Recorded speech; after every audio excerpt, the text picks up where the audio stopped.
BFM Business, Intégral Placement, les réponses aux questions. Allez, on répond à toutes vos questions avec ce matin Jean-Philippe Dubosc. On est parti ? Oui, on est reparti.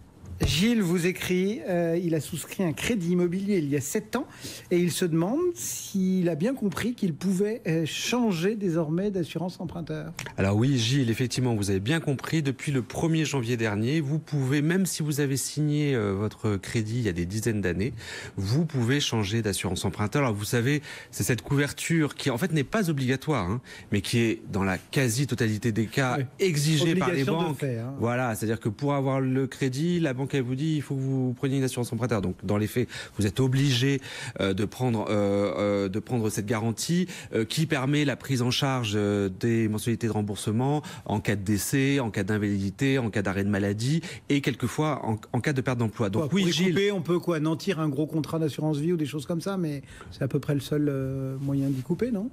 mais en fait, dans les faits, effectivement, vous avez raison. On peut pas y couper. La banque, elle vous dit, pour avoir le prêt, il faut passer par une assurance emprunteur. Et donc, c'est vrai que jusqu'à présent, en fait, vous étiez obligé de prendre l'assurance emprunteur de la banque. En fait, voilà. Donc, effectivement, Gilles, maintenant, vous pouvez résilier cette assurance qu'on dit de groupe, assurance collective, pour une assurance individuelle. Donc pour ça, en fait, vous devez envoyer une lettre de résiliation à votre banque dans les 2 mois précédant la date anniversaire du contrat d'assurance emprunteur. Alors attention, parce que selon les banques, la date anniversaire n'est pas la même. Certaines disent que c'est la date de souscription du crédit, d'autres que c'est la date de souscription de l'assurance emprunteur, et des fois c'est la date d'effet en fait du crédit. Donc le mieux, c'est de contacter la banque, d'être au courant de la fameuse date. Le plus de délai possible. Voilà, la fameuse date anniversaire. Et puis donc, vous devez joindre à ce courrier, donc envoyé en recommandé avec accusé de réception, une attestation d'assurance. Parce que, en revanche, il ne peut pas y avoir de vacances d'assurance. Vous êtes obligé d'être assuré. Donc pour ça, en fait, il faut, avant de résilier la première assurance emprunteur, il faut d'abord contracter la seconde, enfin la nouvelle assurance emprunteur. Il faut envoyer également les conditions générales de vente parce que la banque va exiger au moins les mêmes niveaux de garantie et ça, c'est une possibilité de refus. C'est-à-dire que la banque, une fois que vous l'avez envoyé, elle a 10 jours pour vous répondre favorablement ou négativement. Maintenant, elle est obligée de vous dire pourquoi est-ce qu'elle refuse. Et dans ces cas-là, vous pouvez faire une contre-offre. Vous pouvez du coup revoir en fait votre assureur et dire voilà, ça va pas et il fait autre chose. Attention Gilles, c'est vrai qu'on est parti du principe qu'une assurance individuelle, c'est forcément moins cher qu'une assurance collective.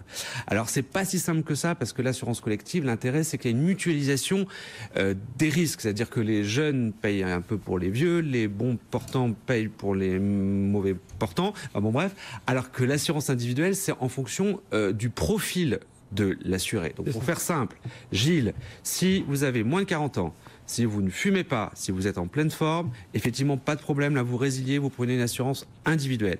Si vous avez plus de 40 ans, si vous fumez et si vous avez des problèmes de santé, moi à votre place, je garderai l'assurance emprunteur que vous avez. Sachant qu'on peut aussi, avant de se lancer dans de grandes aventures, juste demander à sa banque s'il n'y a pas moyen d'avoir une ristourne. C'est toujours possible. Dans l'ambiance actuelle, ça peut fonctionner. C'est toujours possible. Un contrat, vous pouvez toujours le négocier. Cette question de Françoise à présent. Françoise travaille apparemment à temps partiel et elle se demande si même travaillant à temps partiel, elle aura droit à la retraite progressive.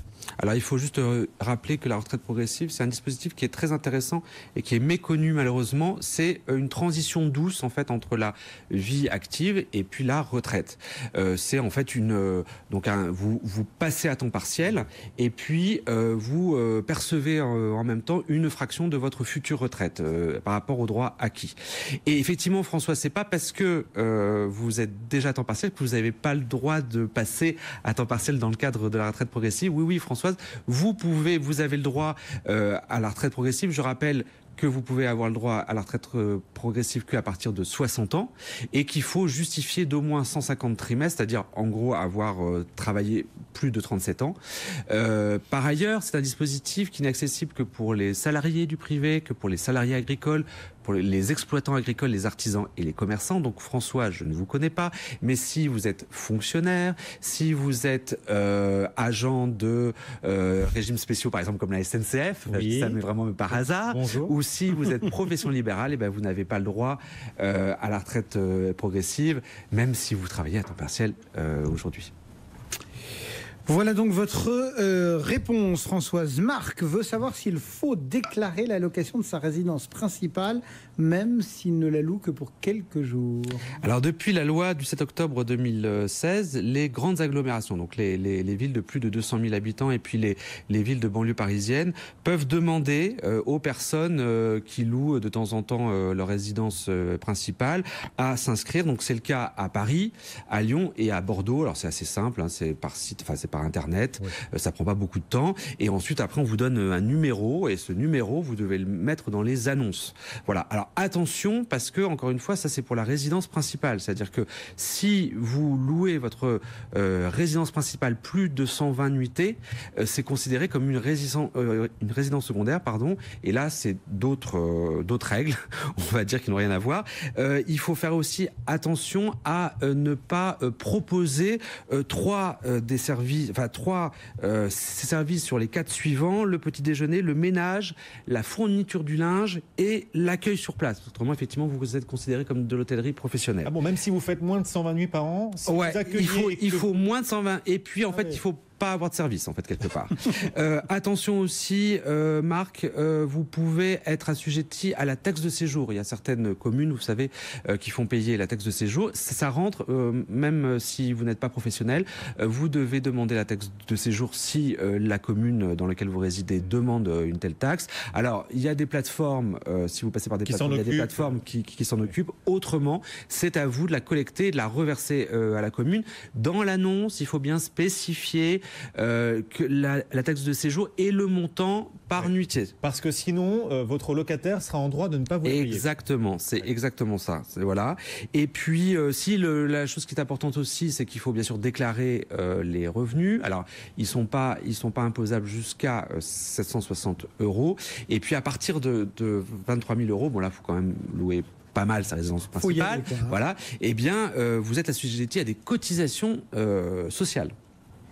Bon, ben voilà, donc Marc, il y a quand même effectivement quelques petites... mais bon, les sites aident beaucoup. Hein.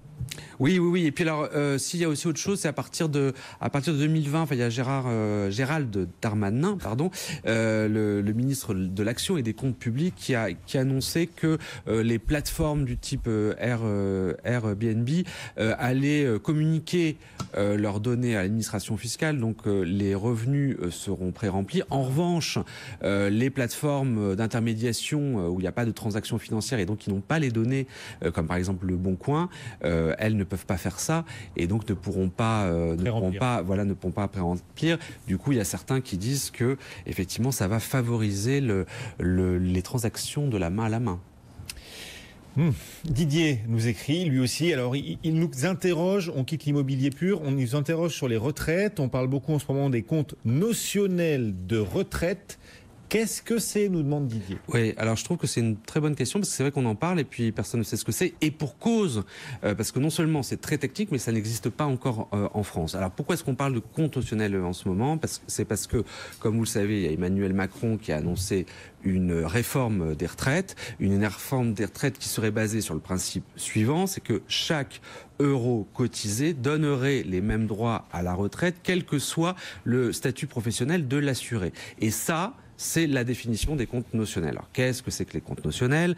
Alors, le notionnel, ça vient de notional, qui en anglais veut dire virtuel, fictif. C'est que quand vous commencerez votre vie active, en fait, on vous attribue un compte virtuel qui n'existe pas. C'est pas un compte bancaire et sur lequel, en fait, vont être capitalisées vos cotisations qui seront exprimées en euros. Et au moment de la liquidation des droits, eh bien, ce pactole, quelque part, va être transformé grâce à un coefficient de conversion qui va dépendre de votre âge de départ, de votre espérance de vie selon votre génération, et puis ça peut être d'autres indicateurs comme l'inflation, comme la croissance économique, et ça va être transformé en pension. Donc l'avantage de ce système, c'est que il est transparent, il est équitable, on l'a vu, tout le monde a les mêmes droits en fonction des cotisations qu'il a versées. Et puis normalement, il y a une neutralité actuarielle, c'est-à-dire que les pensions sont auto-financées. Voilà, donc ça a été fait en Suède, ça a été fait en Italie. Peut-être que ça sera fait en France, on ne le sait pas. Et dans ce cas, les retraités pourront dire en effet qu'ils ont cotisé toute leur vie pour leur retraite. Ce qu'ils disent aujourd'hui, mais c'est pas vrai. Ils ont cotisé pour la retraite de leurs parents. Et voilà. Alors oui, alors il y a quand même un principe de répartition, mais vous avez raison. Mais ça pose aussi un problème, c'est qu'il y aura plus de solidarité intergénérationnelle. En gros, et je vais faire très court, si vous êtes dans une génération qui a connu le chômage et puis la crise, eh ben vous serez doublement pénalisé parce que vous aurez une retraite moins élevée par rapport au cousin qui, lui, aura connu la croissance et le plein emploi. Jean-Philippe Dubosc répondait ce matin à vos questions. Merci beaucoup. Merci. Bon retour. Le CAC 40 toujours en repli dans un instant. Guillaume Paul pour l'orage. Très bonne journée à tous. À demain.